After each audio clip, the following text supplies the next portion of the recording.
Good evening and welcome to the Palasport Fiera here in Genoa on the northwestern coast of Italy, looking out across the Mediterranean.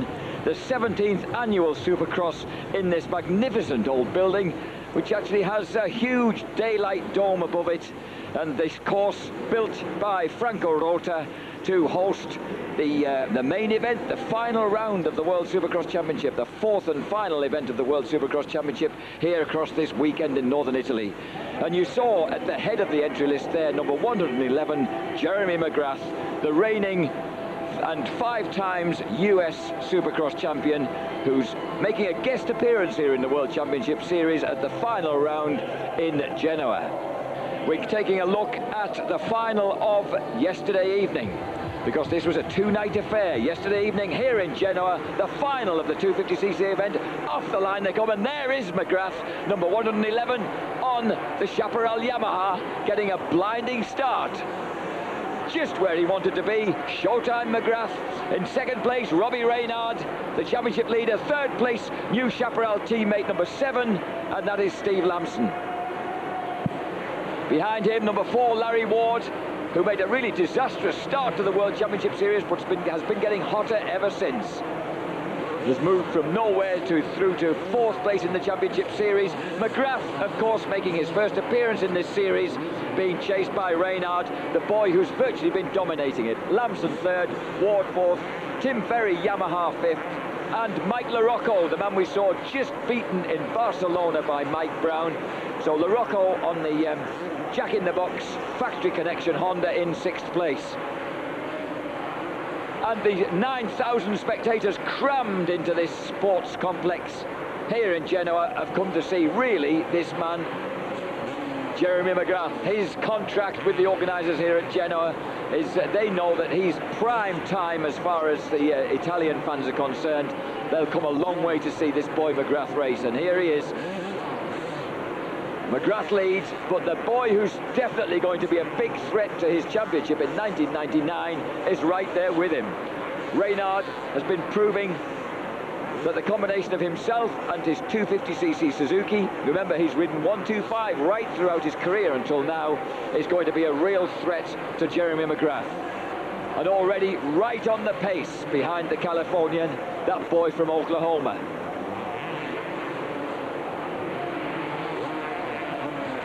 Great circuit this, around just under a 40-second lap time. It's a big stadium, a lot of ground space. This, of course, it's the 17th annual Supercross here. It's been the oldest surviving Supercross in Europe. Started off in 1980. McGrath then leading Reynard, being hounded by Reynard. Oh, and look at Robbie looking for the wide line to get a slingshot round the berm. Always looking for a way to get past.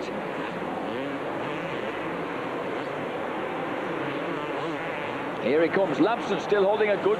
Oh, and look at Reynard going from the outside, but McGrath blocks him off. But for how long? Oh, Robbie going round the outside again, clean as a whistle. Can Jeremy respond? Yes, he can. And he cuts up the Suzuki, plants him firmly back into second place, as if to say, that's your position, sunshine, just don't be too sharp about it. But I don't think Reynard's going to take that lying down. Oh, look at him going round the outside again. Tried to tuck up the inside, not quite making it. Brilliant racing.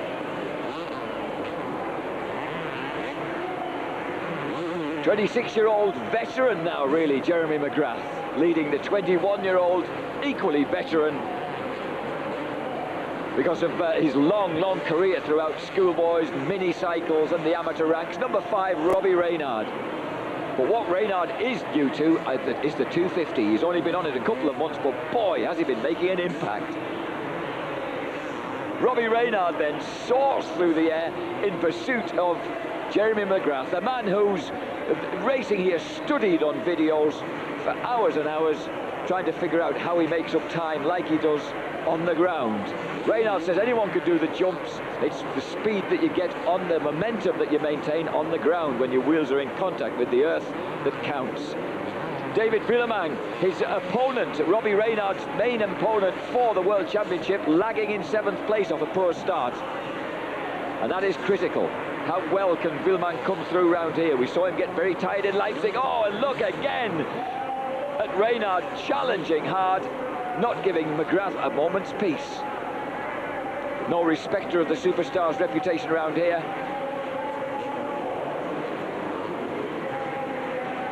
Lampson's Ward, Larocco still in there. Beautiful stuff. All 5 leaders very, very close together. Which may, I hate to say this, it may indicate that McGrath's actually holding Reynard up slightly, because Reynard, we know, is so quick once he gets to the front, and we haven't seen Lampson this close to him.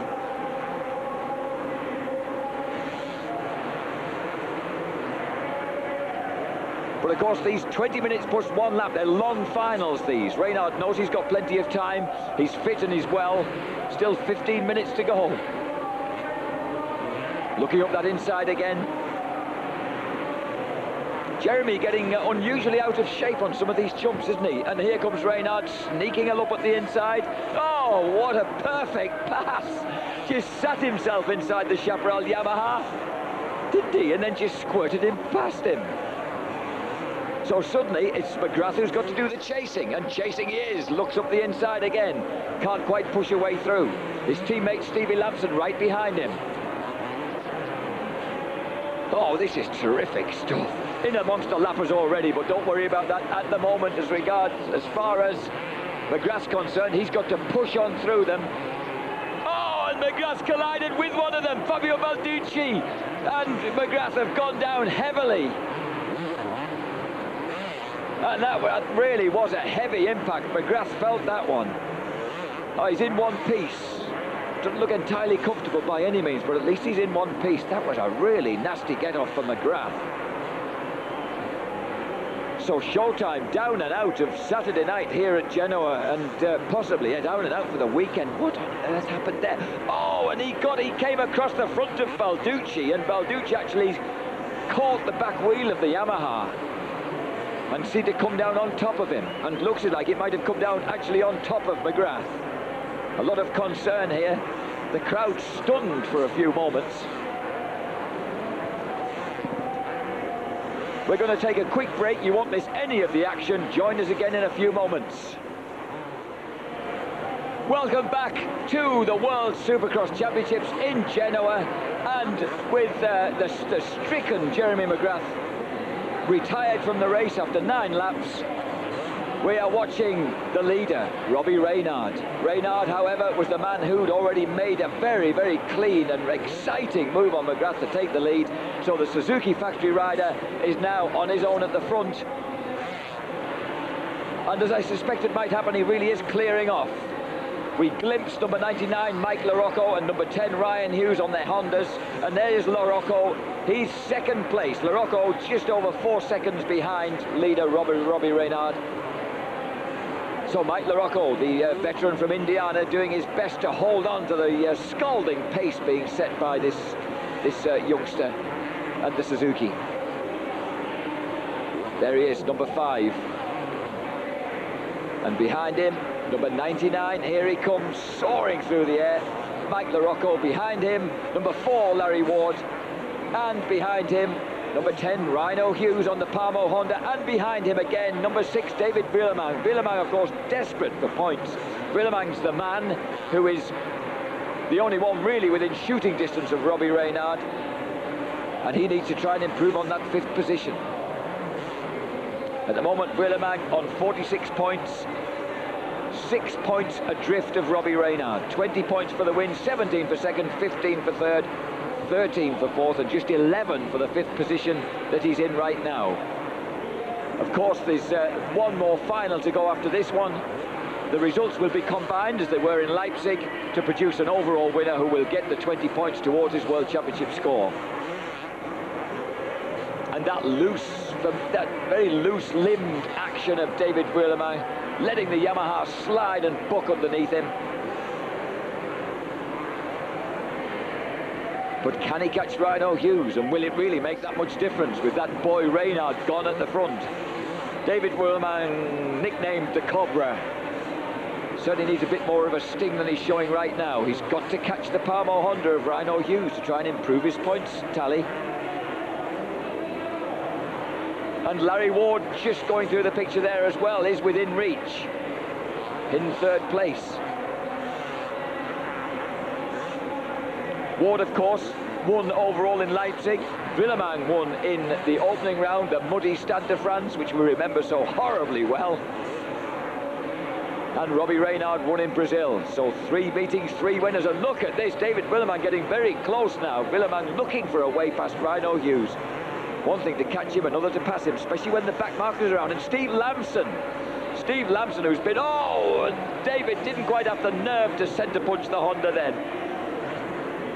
But Steve Lamson already lapped Lammy, who showed so well early on and was right there with the battle between Robbie Reynard and Jeremy McGrath, has spilled downfield.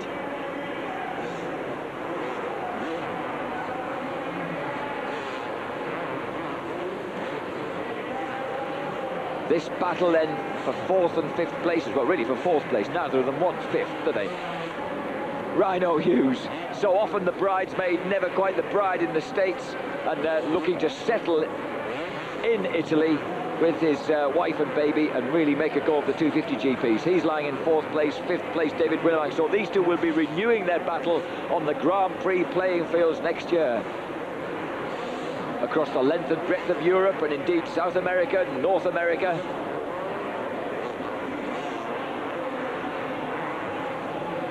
And they're coming up to laps. There's Guidetti. It just shows how fast the front men are going when a man like Guidetti, number 5, who's real class, is getting lapped. In fact, getting in the way as regards David Willemang then. Willemang had to take the long route round, and all that just costs you a few inches when you have to do that. So Rhino Hughes leads the Cobra.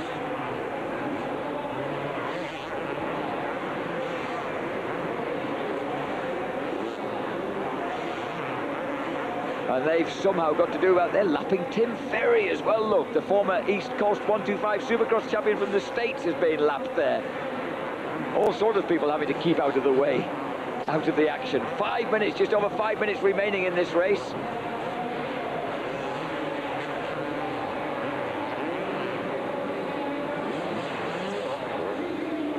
David Willemang in 5th place still, 6th place behind him, Mikhail Maschio.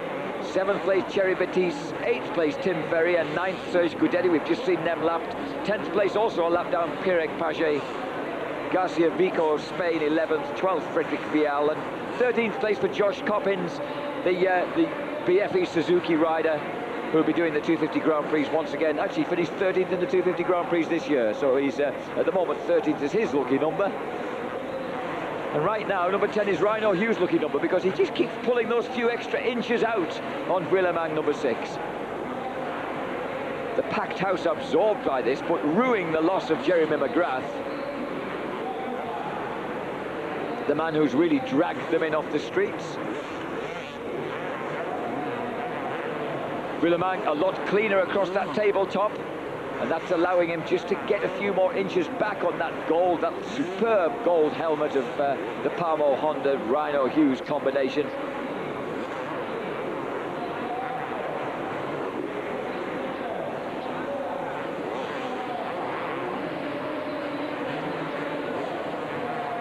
David head down, rattling across the whoops there. Number 22, Batiste, is going to be the next man in line of fire of these two. He might not just quite get out of the way as easily as the others have done.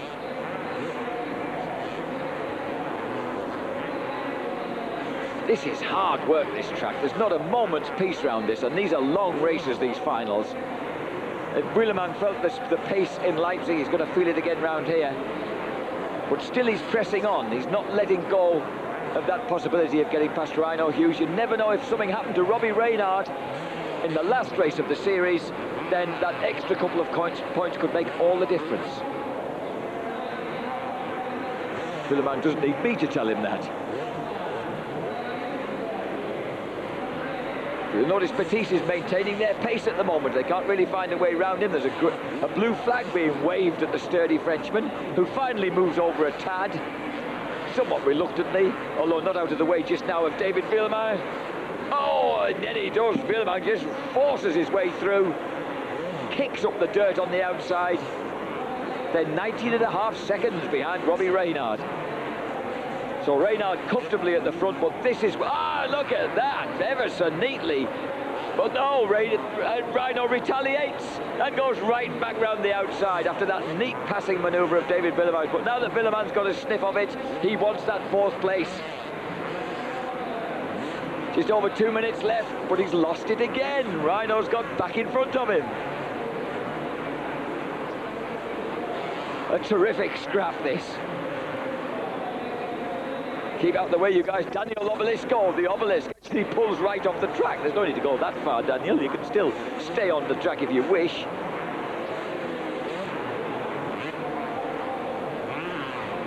"21-year-old Willemijn.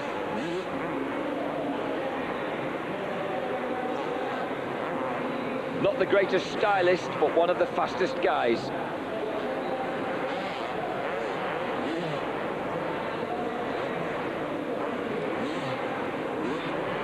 But he can't catch this boy, Rhino Hughes. Can he do anything about it yet? Oh, and he's getting close again. Slings it. He really somehow makes time in the air. He slings it with such ferocity. Number 44, Josh Coppins, will be the next man to get annihilated by these two.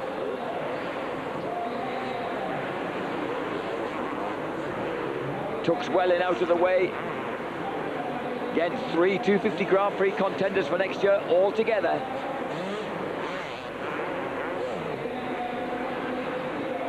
And Willemijn again swarming all over the back of Rhino Hughes. Willemijn, of course, reigning European 125 Supercross champion and French 125 motocross champ. Frederick Vial, Klein kindly breaking almost to a halt to let them through then. Larocco still second, Larry Ward still third. And these two 4th and 5th.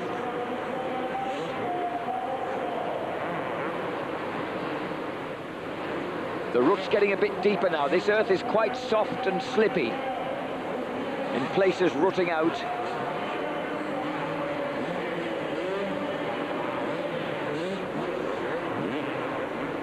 But Rhino's been riding a fine defensive race here, aggressively. He's had to. Number 19, Garcia Vico. Oh, and a mistake from Hughes. Hughes stood up on the back wheel on the last lap. He stood her up on the back wheel, completely lost his drive, and David Willemijn said thank you very much and shot through. And this man saying thank you very much to the crowd. Don't you recognise a new star when you see one? Forget about Jeremy McGrath, I'm here. Robbie Reynard, he's just been riding so well during this World Championship Series, and if he's about to win this race, which must make him a very, very firm favourite indeed to take the honours. Even with Willemijn improving to 4th place, it still means that he's going to open up about another 7-point gap in the series. He crosses the finishing line now. Robbie Reynard is your winner. Robbie Reynard wins the first night here at Genoa in northern Italy of the final round of the World Supercross Championships. 20 minutes and 50 seconds. A tremendous performance from the boy from Oklahoma.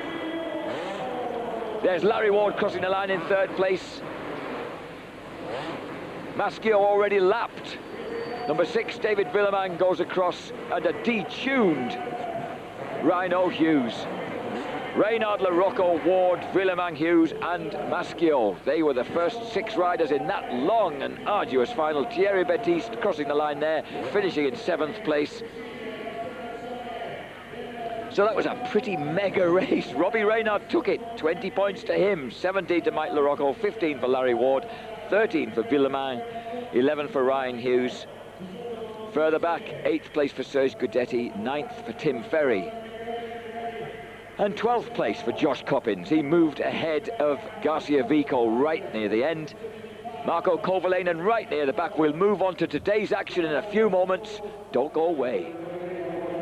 This is Jack Bernicle welcoming you back to Genoa for the final day of the 1998 World Supercross Championship. The event scheduled for today, 2 qualification heats, 18 riders, first 4 qualified direct to the main event. 2 semis and a last chance. Take 4 more riders for each of those to make up the 20-rider final, 20 minutes plus 1 lap. This famous fairly old stadium, completely circular with its glassed-in roof, the Fiera Palasport, has had, since 1980, has witnessed top-class Supercross. It was actually Georges Jobet, the Belgian, who won that first ever one in 1980 on a Suzuki. And here's Robbie Reynard Suzuki heading the starting list in pursuit of his first world crown. The first qualification starting list for today. Incidentally, Jeremy McGrath is not riding today, and this may have contributed to a much emptier stadium. There's Robbie Reynard getting himself prepared, cool, calm and confident. Steve Larson also in the lineup. But Jeremy McGrath, he's okay, he's got a sore back, so he's not risking it today. Whether or not the Italian public have found out about this, or whether or not the 40 quid ticket prices are keeping them away, we know not. Or whether or not there's a big football match on, or is it because it's pretty chilly inside the old stadium on this very cool Sunday afternoon. Whatever the reason, we've not got so many people in today as the packed 9,000 that we had in yesterday. Tim Ferry there alongside the other Yamaha rider from the States, Steve Lamson. No Jeremy McGrath then, as we watch the start of the first heat and see at first looks like could it be that man Reynard? And if it is, look at the bionic man disappearing at the front. What a great start. Second place Steve Lamson, third place Ryan Hughes, fourth place Tim Ferry, fifth Josh Coppins. What a great start. He just burst clear, didn't he? He loves this Suzuki to bits. And he's proving on the 250 that he's got to be a big force in 1999.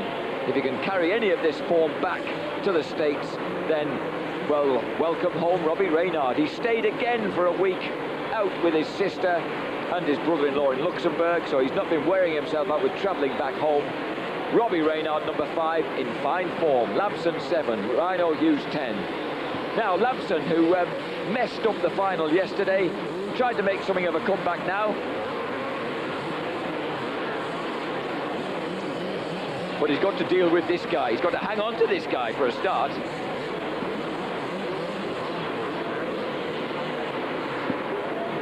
And that's going to be quite a problem for him. Steve Lamson just scored 2 points yesterday after crashing out when he'd been pressing hard early on. At least he managed to finish the race, which is more than McGrath did, his new Chaparral Yamaha teammate. But right now, look, Steve trying once again to hang on to the back of Robbie Reynard.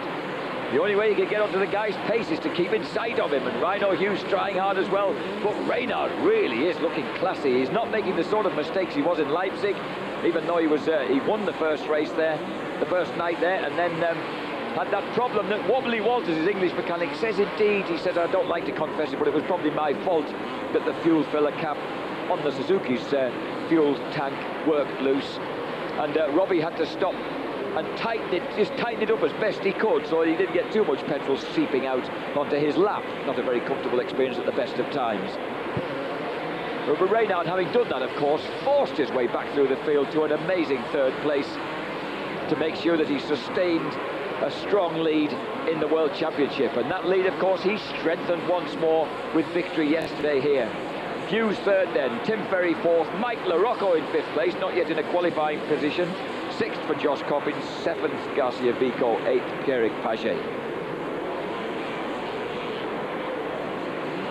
But I'm sure you'll all back home be as impressed as I am with the way that this guy is riding the 250. Remember, he's back on his 1998 factory Suzuki, having found that he was blowing clutches on the awesomely potent 1999 stock bike. He's gone back to his factory 1998 machine. They've sorted out, which wasn't actually an electrical fault, it was a crank seal fault that they got sorted out in the workshops back in Belgium, Sylvain Gabour's workshops. But 27, Pierrick Paget has just messed up there, so he won't be going directly through to the main. 99, Mike Larocco tried to fight his way through to the main. And he's, of course, on the factory connection, jack-in-the-box Honda. And he's got past Tim Ferry into that crucial fourth place. So Larocco, the very determined man from Indiana, getting himself into a direct qualifying slot, because when you've got a 20-minute... and just for a moment I thought Robbie was heading for the bails. He just momentarily seemed to lose his way, picked it back up again, and just looked like nothing's ever happened.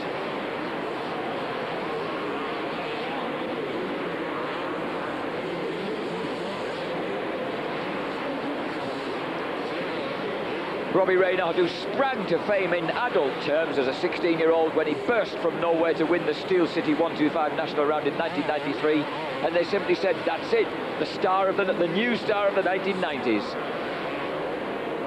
But of course, injuries then intervened, because one thing you have got to do in this tough game is stay fit if you're going to keep getting results. Actually, he's not done that badly. In 95, he was 6th in the US 125 Motocross Series, 8th the following year. In 1997, 2nd in the 125 West Coast Supercross Series and 10th outdoors.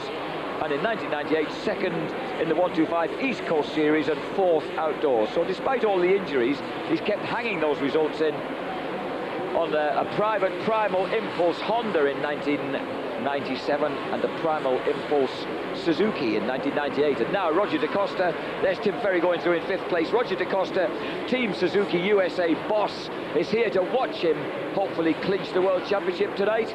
And he's come over specially to congratulate the boy, having sent him a fax saying well done in Bercy when he won on the first night.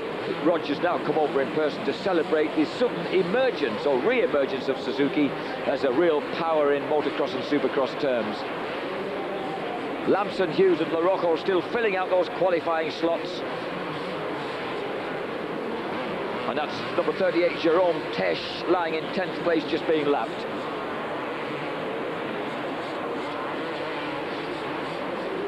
So Robbie Reynard obviously not concerned with having to impress the boss, just out there doing his job, enjoying himself. His dad always used to impress on him, if you're not having fun, it's not worth being out there, kid. Steve Larson, he's having a lot more fun than during his last two. He's had his two sort of annus horribilis for the last 2 years, with injury-wrecked seasons on Honda. And finally, after a 4-month break, back on the Chaparral Yamaha and having fun too.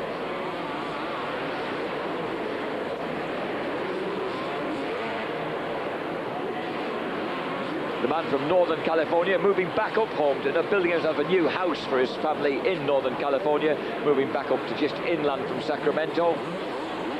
And very much looking forward to spending more time on a 250 like Reynard, feeling like he's probably overspent his time, overstayed his welcome on the 125s. Must be very difficult to leave a class when you've won 2 national championships on it, but he's finally doing that. And this man who never quite won a national championship, in fact lost out to Steve Larson in 1995 when his chain broke in the last race of the series, although Rhino's honest enough to admit that he was well beaten anyway before the chain breakage that he had to push the bike home from. Hughes, of course, has been very consistent. He's lying 5th in the championship after Leipzig. Actually joined 4th on 37 points with Larry Ward, so today is pretty critical for both of them. Hughes just getting a bit ragged there. We saw him stand it up on end on the last lap of the main yesterday and lose that 4th place to David Villemar, so he just wants to be a bit careful.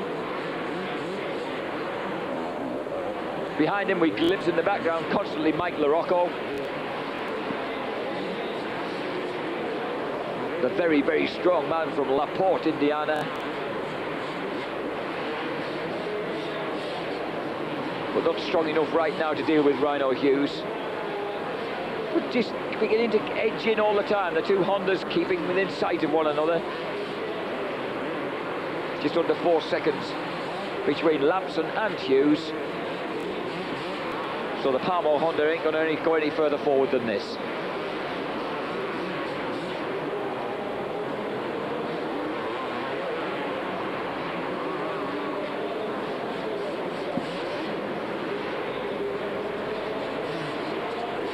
Rhino Hughes, of course, finished 2nd in the Las Vegas Open Supercross of the States in October. So he certainly announced in no uncertain terms, and has proved it in this World Championship Supercross Series, that despite the fact he's headed for the Grand Prix outdoors, he's not lost any of his skill indoors. His best placing ever in the US Supercross Championships, the 250s, was 4th in 1996 for Kawasaki. He reckons that he stayed on Kawasaki too long, and he really, one of the reasons for coming over here to race next season in Europe, in fact to race the next 5 years, he reckons, at least in Europe, is to make the break with Kawasaki, make a big break with Kawasaki and a fresh start on the Honda. And incidentally, he doesn't see himself racing again in the States. As far as Rhino's concerned, he's over here long term, perhaps 5 years on the 250 Grand Prix circuit, another couple of years in the open class before he heads for retirement and back home to America.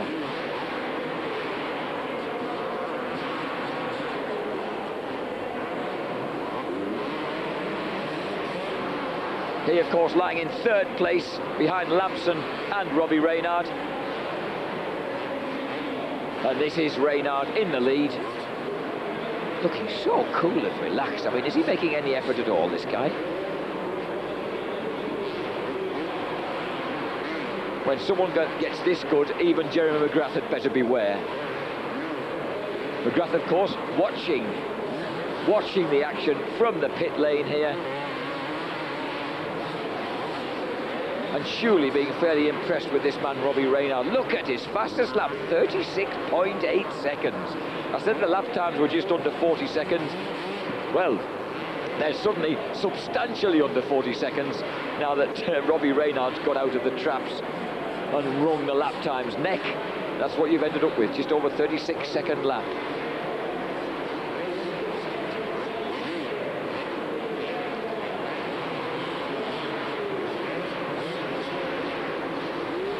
So Reynard, who's going to lose, this is actually the last meeting for Wobbly Walters, his mechanic, because due to problems with work permits in the States, what Wobbly is hoping to do is join Mike Brown on the 125 Grand Prix trail, and in fact the British Championship trail, because Brown's will be riding next year for the British-based Cat Finning Honda team under former world champ Dave Thorpe.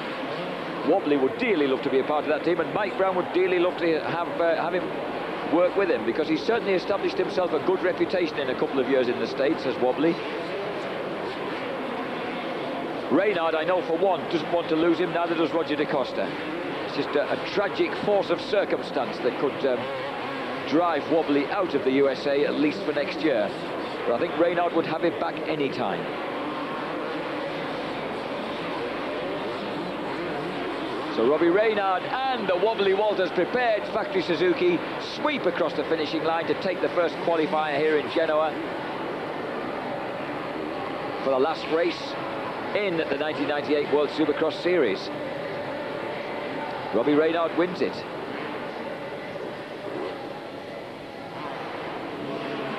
Larson came across the line in 2nd place, followed by Ryan Hughes and Mike Larocco. They are the boys who qualify directly through to the main. And this is the man who surely threatens to win it. Robbie Reynard. Jeremy McGrath said, and he didn't enjoy saying it, believe me, he described his experiences last night as well. I was leading and then I got passed by Robbie Reynard. He said through gritted teeth he really didn't like it. He got passed by Robbie Reynard. He had to admit he got passed by Reynard before he crashed. We're going to take a quick break. You won't miss any of the action. Please join us again in a few moments for the 2nd qualifier here in Genoa. Welcome back to Genoa for the 2nd qualifying heat, starring the likes of David Villemang, Larry Ward, Michael Maschio, Serge Gudetti and the rest of the cast, including Elton Becker there on his Suzuki from Brazil. Incidentally, Larry Ward won here last year. There have been some great names winning over here in Genoa during its long history. 1982, Danny Magoo Chandler on his Honda won here. 1983, when I first came, as a kid, dare I say, Donny Cantalupi and his Yamaha were very fortunate victors. 1984, it was Brock Golden Boy Glover. 1985, it was Jeff Ward. 1986, Eric Gabor stepped in for the Europeans, but in 87 and 88, it was the great Ricky Two-Hip Johnson. So, great history of winners here, and it's Larry Ward, number 4, will be looking to perhaps win again here tonight, because he won a 250cc event here, and David Villemang, that boy at the front, won the 125s here last year, and suddenly, on the 250s, he's burst to the front ahead of Frederic Vial and Michael Maschio. Well, we've not seen much of Frederic Vial in this series because in the last 12 months his career has taken a major dip. But there he is, number 9, getting out of the trap for once. Let's see how he makes out on the Kawasaki. That's Frederic Vial, number 9. A former French champion, shall we say. And here's David Willeman, very much a current French champion.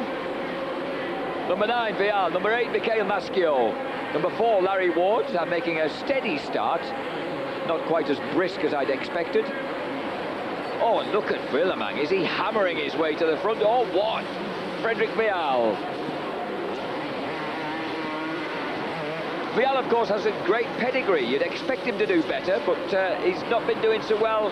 And in fact, he's already lost a place. No, he hasn't. He's still in there. He's still in there in second place, a somewhat distant second place behind the Cobra. 3.2 seconds distant, in fact. But there he is. Maschio, Larry Ward, and I think Xavier Favre behind Ward.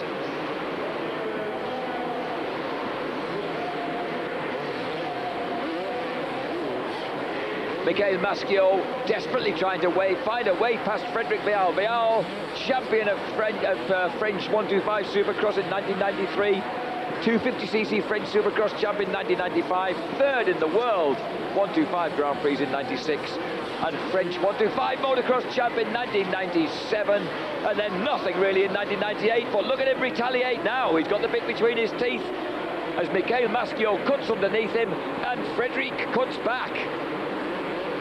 And cuts back with some aplomb. Now, what will Maschio do about this? Mind you, they're both in qualified positions, of course, but it's France against France. You know, it's all for pride and all that sort of stuff. Michael Maschio, incidentally, with the demise of the Wurtz Yamaha team, because the boss of the Yamaha team, the Belgian-based team, is now in jail. It looked as if he'd lost his ride in the 250 GPs, but he's in fact got... Oh, and he's gone down! Maschio, number 8. Folds up, clips the bail. Serge Guidetti, number 25, goes past. Michael Maschio desperately tries to remount and fire up again. Oh, dear me. He didn't need to do it, did he? But he had to try. So Maschio ditches himself. Here he goes, look. He was looking for that inside line. And he actually caught the hay bale with his right elbow, and that dropped him down, knocked the throttle out of his hand, blocked Larry Ward, but unfortunately only for a couple of seconds. Left David Willeman with an even bigger lead, and Frederic Vial still in second place. So David Willeman just whips a tear off his goggles there. The lanky Cobra in mid-air. I love the way that these guys do things like that, always in mid-air. I suppose that's the most comfortable place to take one hand off the bars, isn't it? Talking about handlebars, doesn't he just ride with the most old-fashioned shaped handlebars you've ever seen? In fact, doesn't he just generally ride in the most old-fashioned way you've ever seen? The man who's hurled the Supercross style manual back into the 1970s, I give you David Willeman, but boy, is he quick with it. Michael Maschio, I was saying before he had that sudden loss of the sudden quick brain fade there.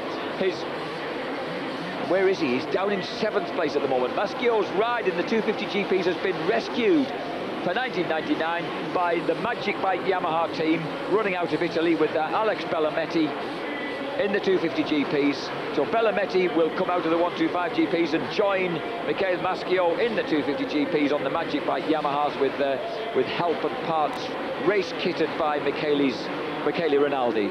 So they'll have good tackle, and I'm glad to see that Maschio, who's worked so hard in the 250 GPs this year, will also have the chance to build on that in 1999. Right now, Frederic Vial, who faded drastically to 12th in the World 125 Championships this year, is putting up a spirited defence of his second place against number 4, Larry Ward. Ward, of course, joint 4th in the championship after 3 rounds. Would dearly love to improve that, wouldn't he? But he needs a good result tonight. He finished 3rd in the championship in the race yesterday, after actually, while we were away on a commercial break, he slipped off. He lost 2nd place to Mike Larocco by making a silly little mistake. So Larry Ward will be hoping to rectify that tonight.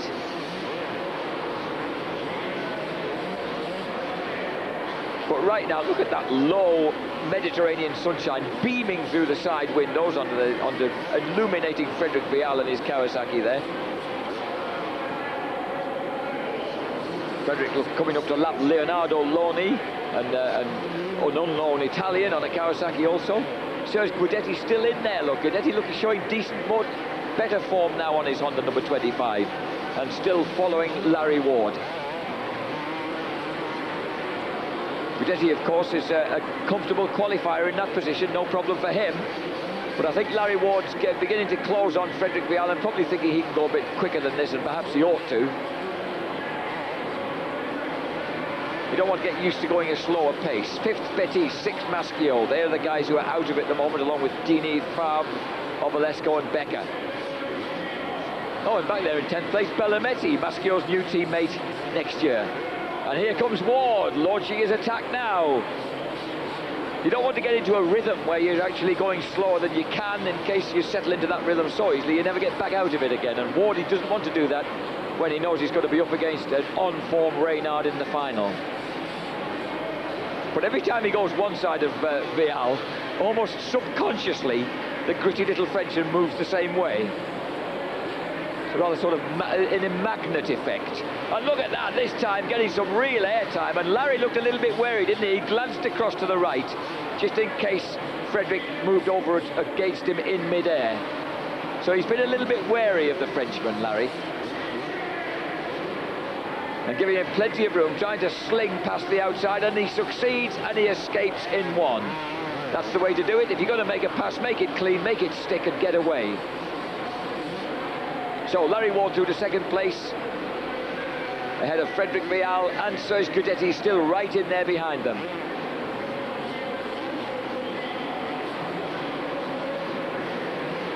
Ward, Vial, Guidetti, that close. Oh, and is that Thierry Betis? Betis is hanging right in with them. Betis is the critical factor. There, number 22, Thierry Betis. He doesn't want to have to go to a semi-final if he can possibly help it. But right now he's going to have to, unless he can get past, in fact, Frederic Vial, because Guidetti's forced his way through. Vial's now the man who's in the vulnerable spot, 4th place, the last transfer slot to the final. Well, after all the work he's put in, it would just be a shame if he lost it. He'd better take a leaf out of Thierry Boom Boom Betis's book and just get in the way as much as possible in this closing couple of laps. The track beginning to get a bit chewed up now. It'll be taking a lot out of these guys. You don't want to do any more races than you need.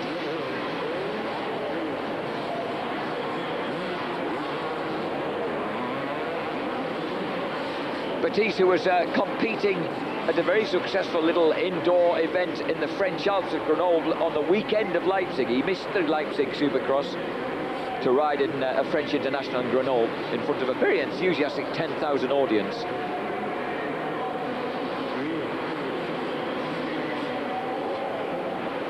But right now he can't do anything about Vial. Vial's got very, very ragged. Can Betis get past him? Vial really folded up over the bars there, didn't he? But he's still there. He's somehow recovered, and Betis didn't manage to get a pass on him. Not for want of trying. This is a hot scrap. This really is all or bust for getting the transfer place. That 5th place is as good as bust, because it means that you have to go back to square one and qualify through the semi anyway.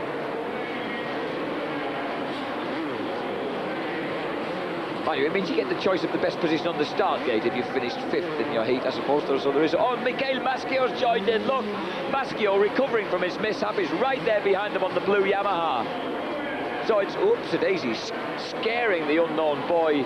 Once again, Leonardo Loni. I think he ought to pull in and get out of the way on that Kawasaki. Oh, look at this. Maschio's right alongside Thierry Betis and past him. Very, very bravely, because he was heading for the same spot where he elbowed the bale and fell down earlier. Meanwhile, at the front, we are forgetting David Bieleman. He's simply walking away with this race. So the leggy boy from the south of France The Marseillaise giving us a heel clicker as a last lap celebration, because he knows that the finishing line jump isn't really up to much and he can't do a lot there, so he's just getting his heel clicker in while he's got the chance, with a good bit of air time.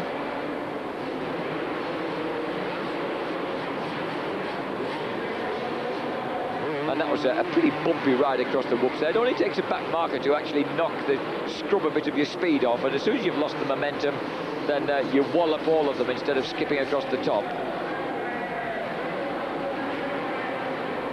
David Willemijn wins the second qualifier then, but we don't know who's going to finish behind him. What's going on behind him? And Larry Ward has finished in second place. Serge Gudetti gets third place. David Willemijn parks up his bike. There's Larry Ward crossing the line. And here it comes, look! Frederic Vial just ahead of Michael Maschio, who's shunted Thierry Baptiste back into sixth place. But Maschio's effort not quite enough. He's got to transfer via the semi if he's going to make the final and join that man number 6, his Yamaha teammate David Willemijn. And there, the heel clicker. When you've got legs as long as that and hips like rubber, you can do it. And look at that, 17 laps, and he won by 22 seconds. And then Gudetti finishing third, and a split second separating Frederic Vial from Michael Maschio, but it was enough to push him straight through to the final, which we shall be seeing in just a few moments' time. Stay tuned. Welcome back to Genoa in northern Italy for the final and absolutely conclusive, deciding race for the World Supercross Championship of 1998. Robbie Reynard versus David Willemijn. One of them is going to be world champion at the end of the night. Steve Lamson, Larry Ward, Ryan Hughes, Serge Gudetti and Mike Larocco might have something to say about that. I'm not too sure about these guys, but they'll be in there giving it everything. Of course, Reynard leads the championship on 52 points, Willemijn second on 46, Lamson third on 39, incidentally. Don't forget he's still in there. Fourth place jointly held by Ward and Hughes. Number 9, Frederic Vial, showing something of a return to form in his qualifying heat. And incidentally, the semi-finals, Tim Ferry, Thierry Baptiste, Daniel Obelisco, Marco Kovalainen came through in the first one as they burst off the line. And that looked suspiciously like Robbie Reynard at the front. Well, well, well, would you believe it? Are you surprised? Not really. Mike Larocco in second place. Larry Ward desperately tried to ride round Michael Maschio into third place, but didn't have the room. And Rhino Hughes, number 10, getting a dreadful start. Obviously sleeping on the line. And also David Willemijn, not so good. There's number 7, Steve Lamson, not too bad, but mid-pack start for David Willemijn, so he's not given himself a great chance there. Reynard, Larocco, Ward. Oh, and it's turmoil. Oh, Pierrick Paget is one of the men on the deck there. What a mess, boys. Sort it out. Number 5, the way to be clear, of course, of first lap mishaps like that is to be at the front, as Robbie Reynard has just demonstrated. Wow, and has he demonstrated 8th place for David Willemijn on lap 1, 1st place for Robbie Reynard. I would say to you that would suggest that Robbie Reynard's going to win this race and win the World Championship, but we'll have to wait and see what happens. At the moment, Reynard's leading. 2nd place, Mike Larocco, and 3rd place, Larry Ward. Ward, of course, desperate to get a victory in here. He won here last year, he won the 250 class here last year at Genoa. 4th place, Michael Maschio, wanted to go out on a bit of a high. He finished 6th in the World Championships last year.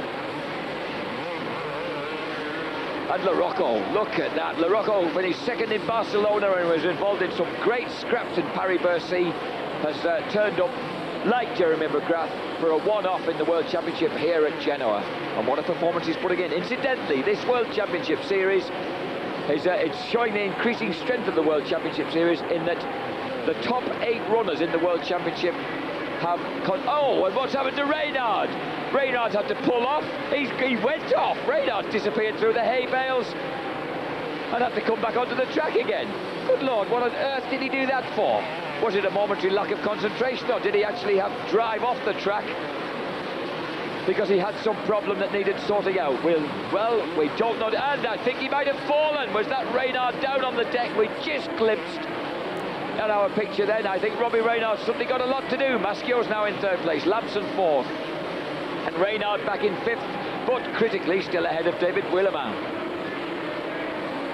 So Mike Larocco is leading. Larocco, guest artiste, not really with a part to play in the World Championship Series. Larry Ward very much with a part to play in the World Championship Series in second place. I mean, Ward, of course, he could still win the thing, really, couldn't he, if he simply won the overall and something dire happened to the other two. So he's got everything to race for. Mike Larocco, the man on the Jack-in-the-Box factory connection Honda, riding once again for the private Honda team in 1999.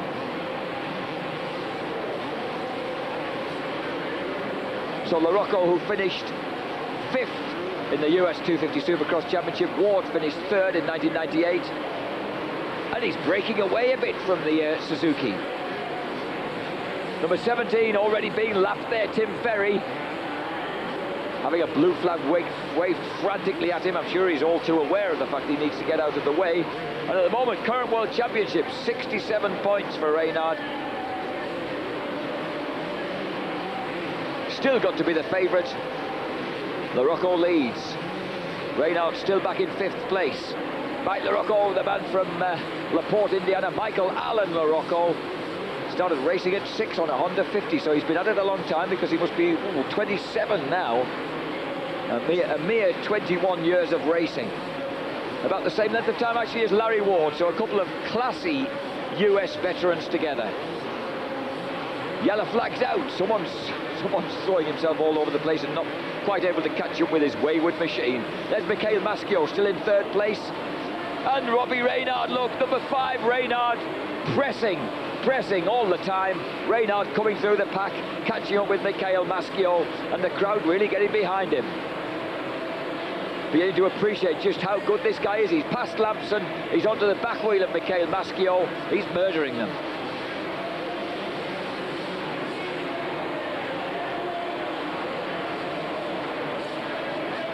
I don't know whether he feels the need to get right back into it, but right now he's going for it. And the yellow flag's out. And Larocco is down. Larocco's bailed off. Oh, when it looked as if he was pulling away and had the race, well, potentially in the bag. I know there was still a long way to go, and here's what happened. What did Larocco do? Oh, and he got it horribly wrong, didn't he? He absolutely nosedived. Oh, Mike. There's no, he couldn't blame the black marker for that. I think it was the fault of this man, Larry Ward, putting him under pressure. Because Ward had suddenly got back onto the Honda. You can never discount Ward. He's such a wise old bird. He can back off mid-race, make you think that he's spent, and then suddenly he's back on the gas and back on your back wheel. And waving those long dangly legs as well. He's not the tiniest of riders. If he doesn't want to keep his feet pinned, then he waves a leg around a bit, and there's a lot of leg to wave.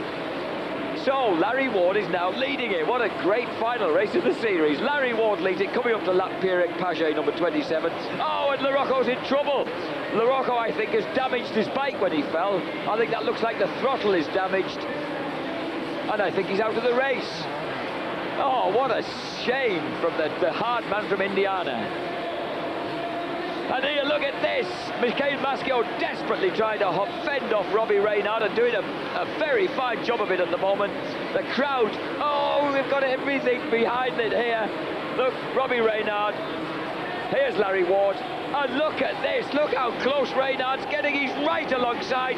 Mikhail Maschio glances over, I should think, in disbelief in midair. And that man, Reynard, is through into 2nd place. So Reynard through to 2nd place. Can he go any further? Oh, Maschio still giving it a load there in 3rd place, not letting him get away. Reynard, of course, doesn't need to win. That's where he is right now. He's absolutely perfectly good enough to win the World Championship. I'm sure Roger Decoster will be very keen to let him know that. I sincerely hope that idiot isn't waving a blue flag at him. I don't think Robbie will take much notice of it. If he was waving it to Pierre Paget, he was waving it a mite too early. Fabrizio Dini on the Husqvarna there keeps popping up in our screen, number 80, already lapped, of course. And that man certainly is. Robbie Reynard and Mikhail Maschio looking very, very good in this last race of the 1998 World Series. He, of course, lying 6th in the series, the same position that he held at the end of the series last year.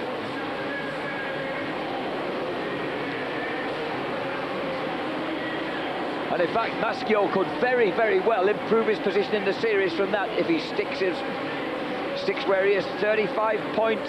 He's just 4 points behind Steve Larson.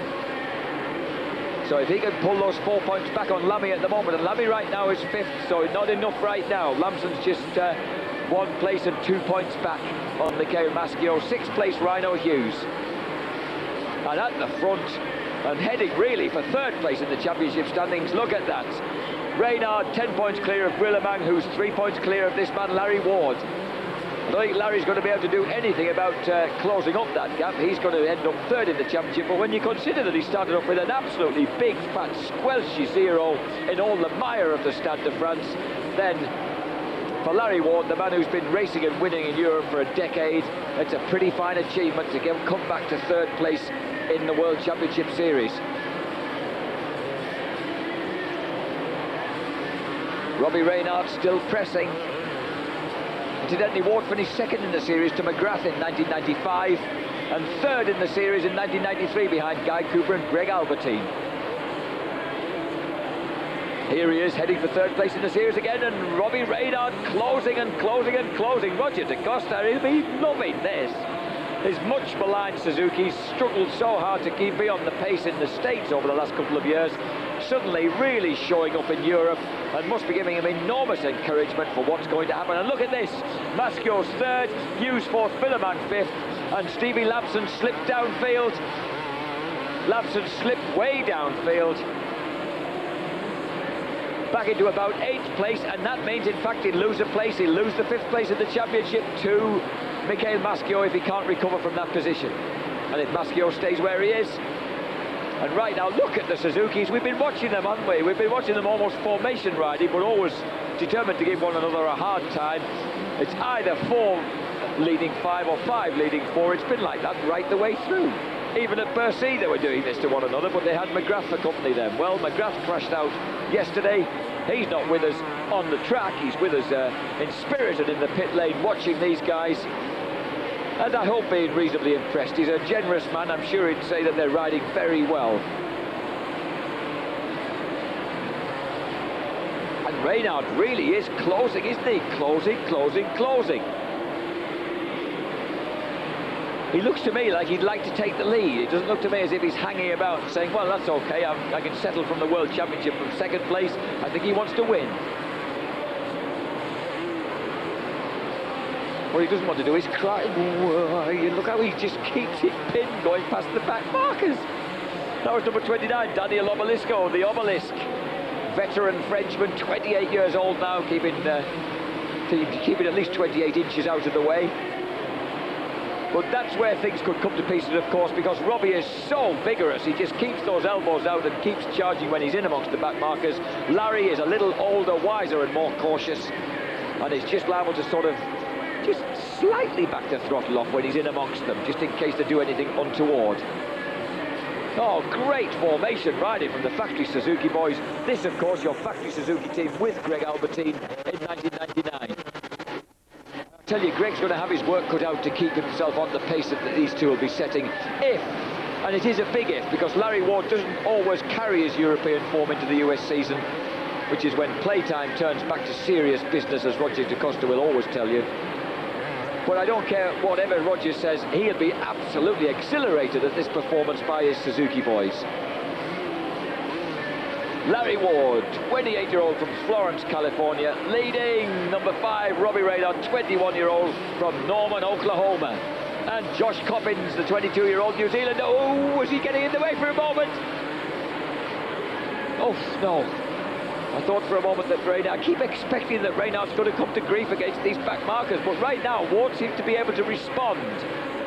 Reynard is 11 seconds clear of Guillemang in 5th, so he doesn't need to do anything silly. I think, however, he would like to win the race, but Larry just keeps really brilliantly responding whenever it looks like his teammate's getting too close for comfort. Just uses up the right piece of track, doesn't he? These are murderous finals, aren't they? I tell you, 20 minutes plus 1 lap around a Supercross track like this can be every bit as killing as 40 minutes plus 2 laps around a Grand Prix circuit. Terrific race these people are putting on for the crowd here. Oh, and Larry loses both foot pegs. You don't want to go waving your outside leg like that. That can result in a serious loss of balance, but he recovered himself brilliantly. A quick glance over his right shoulder. Yes, indeed, that's Robbie behind you. It wouldn't be anyone else that high up, I don't think.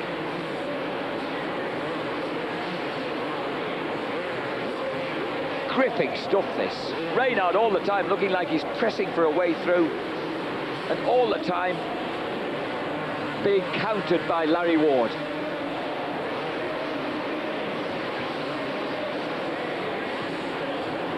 Reynard brilliantly capable of adjusting his line at the last split second.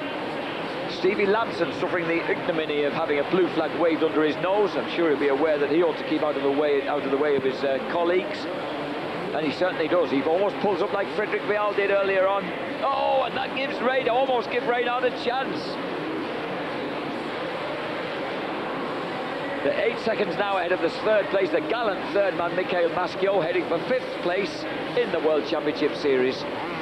An improvement of 1 place on last year.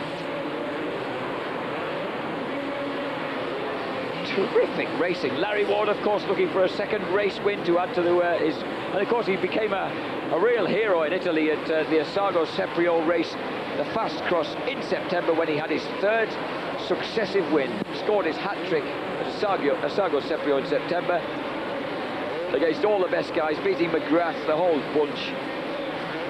Still 5.5 minutes of this great race remaining. 5.5 minutes for number 5 to do something about it, but number 34 doesn't know which way they're coming from next. And that was Marco Kovalainen, the Finnish hero from the Motocross to Nations, not going as fast indoors in the drive. Maschio, Hughes, Villemin, Guidetti, Bettis, Lamson still in 8th place. He's going to lose that 5th in the World Series. Garcia Vico, Fabre, Obelisco and Paget, the Frenchman rounding out the top 12. Oh, look at this. Frederick Vial now coming under the hammer. Oh, look at that. I thought for a moment that Robbie Reynard was going to find a way around the outside. Now he goes for the inside, but doesn't quite have the speed nor the accuracy to turn inside. This man, Larry Ward, and it's very tricky to do in traffic, especially when it's quality traffic like Fred Vial, who isn't going to necessarily be, you know, there isn't that great a speed differential. So suddenly Vial's just momentarily got in between them, and that's allowed Larry Ward to escape. With Vial and Bettis, of course, running their own races right there. They can't get out of the way necessarily that quickly, and that's just allowed Larry Ward to have a breather. Suddenly, oh, and Vial and Bettis. Oh, poor Fred Vial, having very politely got out of the way, realised that Reynard needed to get through. Gets completely knocked off by Thierry Bettis. And gives him a sarcastic round of applause. Oh, unlucky 13th for Fred Vial. I felt for him there. But anyway, all that mess-up had already allowed Larry Ward to escape a few vital yards just when it looked as if Reynard was right on his rear fender. Reynard in the background there, getting out of shape. Could it be he's trying too hard? And right now, Frederick Vial is still out of shape. He's still in the way. Oh, and that makes the track half the width. And it meant that number 80, Fabrizio Dini, was well in the way just then when Reynard needed to get past. So Larry Ward, this time, unlike Brazil, when he was saying that he was really very wary of the tailenders, and what an awful number of them they were being lapped on that very small track. At least this is near enough, about 18 seconds longer per lap, this racetrack here at Genoa. But Larry, courtesy of those back markers, he has got away. And a race that was building up to a tremendous crescendo has suddenly just been stretched again. Serge Guidetti now is the man in between them, and Robbie Reynard's lost the toe, and I think he's lost the bite, and I think he's lost the initiative and the motive. The motivation, I don't think he really wants to get there. Robbie just then, was as he went into the routes, he was glancing over his right shoulder back down the track, checking that everything was okay behind him. He knows the World Championship really is his for the taking, right where he is. So I think he's going to say, okay, Larry, you've won it, mate. You've ridden really brilliantly, and it's over to you. You take this second race win. I'll take the overall. I'll take the 20 points in the championship, and I'll take the World Championship. And he definitely has, because he's dropped behind Serge Guidetti. Serge Guidetti now firmly established between the two of them. He's still 10 seconds ahead of the 4th place David Villemin. that will ensure that, I'm trying to do some quick maths here, I think it would mean that Reynard had 72 points, Villeman 59, and Ward would move into third place on 54.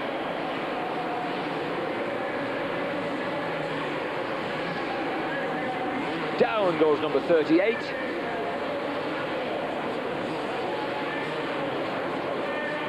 A rather unplanned excursion there for Jerome Teisch. Blue flags being waved everywhere around this course at the moment, but none of them being waved at this man on the Biefri Suzuki, the one out of Sylvain Gerbeau's workshop. It must be great for Sylvain Gerbeau's, whose Grand Prix Suzukis have looked like they've been doing nothing all season. These guys get on them for the World Supercross Championships and start plastering the opposition. It's got to say something for the bikes.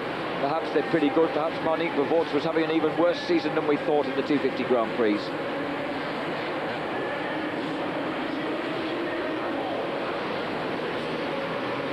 Number 29, the Obelisk, getting out of the way once again. Number 27, Pierre Paget off it. It just shows how tough it is, because these very capable French Supercross riders suffering all sorts of problems around here.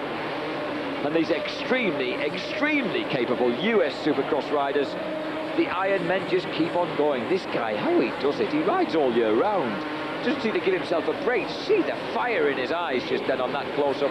And there we are, just confirming that that's the likely position in the championship right now. Maschio will move to 5th place, just ahead of Lamson, but behind Rhino Hughes in 4th. Larry Ward will collect 3rd place, a brilliant improvement on collecting zilch in the rain at the Stade de France. It already seems a long time ago, doesn't it? That was the beginning of the World Supercross Championship Series. This is the end, and what a terrific series it's been. We're really looking forward to it next year. We can't quite believe it's going to last all the way through October, November, which are the dates that the action group has booked. And here is David Vuillemin, the gallant Frenchman who's ridden so hard as sort of the lone European who until now, with Mikhail Maschio in 3rd place, has been on the pace of the Americans. Whoops! Pierre Paget looking round in some surprise and finding the Cobra right up his inside. Gets out of the way in case the Cobra bites. I'm sure he's got plenty of venom in his sting. David Vuillemin heading for 4th place. 2 laps to go. I don't think he's going to be able to get within genuine catching distance, firing range of his teammate Mikhail Maschio. But Vuillemin, a very, very gallant 2nd in the championship, no disgrace at all. Remember his debut, well actually, remember also it's Reynard's debut on a 250. I was going to say it's Vuillemin's debut on the 250. He's heading for the 250 GPs with high hopes next year. And well, Lee Suzuki's, they'll be heading into the US Supercross Championships and outdoors as he just showboats his way around the last lap. Larry Ward and Robbie Reynard will be a great force to reckon with. Oh, Larry, don't showboat too early, my boy, because that's the sort of thing that can happen. The Suzuki will bite back, unseat you, and suddenly you'll be down on the deck and not winning for the 2nd year of succession in Genoa. Great racing by Legs Larry. Good to see him go out on a win. He won, of course, in Leipzig, finished 2nd in Brazil. He wins the 2nd night to go 2nd overall here in Genoa, behind Robbie Reynard. So great performance, a 1-2 for the Suzukis, which is really the way it ought to have ended, because in both Brazil and Leipzig, they have been the dominant factors.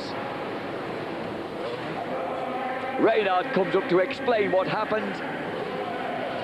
Tim Ferry crosses the line.